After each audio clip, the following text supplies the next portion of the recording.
लखनऊ के एक छोटे से मोहल्ले में अर्जुन अपने माता पिता के साथ रहता था। उसका पिता एक ठेले पर सब्जी बेचता था और माँ एक छोटे से घर में सिलाई करके परिवार चलाने में मदद करती थी। अर्जुन पढ़ने में होशियार था, लेकिन दिन भर मोबाइल पर रील्स देखना और कल से शुरू करूंगा कहते हुए समय गंवा देना उसकी आदत बन चुकी थी। उसका सपना था एक बड़ा इंजीनियर बनने का, लेकिन उसका आलस, टाल मटोल और अपने हालातों को दोष देना उसे कभी शुरुआत नहीं करने देता था। एक दिन अर्जुन का पिता ठेले से लौटते समय थक कर गिर पड़ा। डॉक्टर ने बताया कि लंबे समय तक कड़ी मेहनत करने के कारण उसकी रीढ़ की हड्डी पर असर पड़ा है और अब वह ठेला नहीं खींच सकता। घर की आमदनी एकदम रुक गई। अर्जुन के सिर पर मानो बिजली गिर पड़ी। पहली बार उसे एहसास हुआ कि अब उसके पास केवल दो विकल्प हैं, या तो हालात से हार मानकर जिंदगी भर गरीबी में जिए या कुछ करके दिखाए।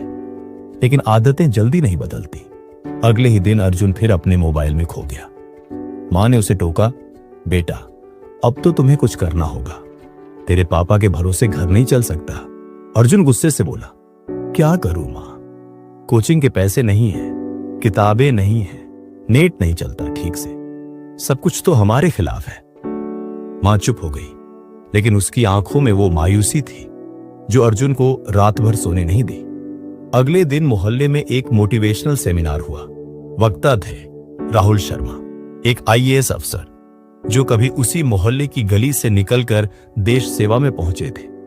सेमिनार में राहुल बोले, सपनों को पूरा करने के लिए हालात नहीं, हौसले चाहिए।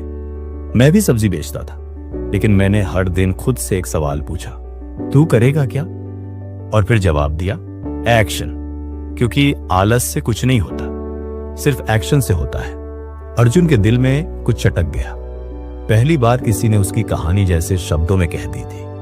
अर्जुन ने उसी शाम अपने फोन से इंस्टाग्राम, फेसबुक और सारे टाइम पास ऐप्स डिलीट कर दिए।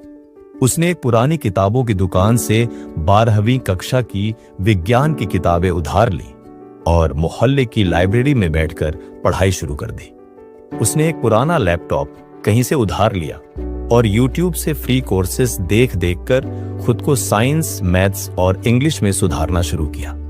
रोज 1 घंटा फिजिकल एक्सरसाइज करता ताकि दिमाग भी फ्रेश रहे। लेकिन रास्ता आसान नहीं था। कभी किताबें फट जाती, कभी बिजली चली जाती, तो कभी दोस्तों का ताना सुनना पड़ता, अबे पंडित बन रहा है क्या? कई बार उसे लगता था छोड़ दे सब, लेकिन फिर पिता का टूटा हुआ शरीर, मां के कांपते हाथ और राहुल शर्मा की आवाज उसे फिर खड़ा कर देती थी। आलस नहीं, एक्शन चाहिए।